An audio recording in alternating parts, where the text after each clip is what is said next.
उद्धव ठाकरे मुख्यमंत्री व्हावेत यासाठी सांगलीत महायज्ञ सोहळा।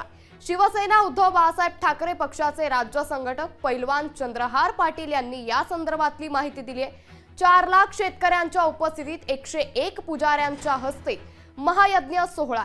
शिवसेना उद्धव बाळासाहेब ठाकरे पक्षाकडून बैलगाडी केसरी स्पर्धेचंही आयोजन करण्यात आलंय।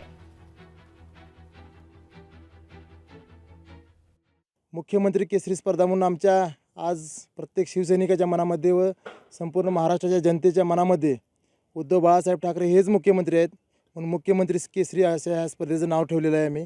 आणि ह्या स्पर्धेनंतर मला वाटतं पुढच्या आठवड्यामध्ये आचारसंहिता विधानसभेची लागणार आहे आणि विधानसभेची आचारसंहिता झाल्यानंतर इलेक्शन झाल्यानंतर महाविकास आघाडीची सत्ता महाराष्ट्र राज्यामध्ये येणार आहे। ही जवळजवळ काळ्या दगडावरची पांढरी रेषा आहे। त्यामुळेच आम्ही महाविकास आघाडीची सत्ता आल्यानंतर उद्धवसाहेब पुन्हा मुख्यमंत्री व्हावेत म्हणून ह्याच ठिकाणी जवळजवळ 4 लाख शेतकऱ्यांच्या उपस्थितीमध्ये आम्ही भव्य दिव्य असं महायज्ञाचं आयोजन केलेलं आहे। लोकशाही मराठी ऐका, पहा, जागरूक रहा।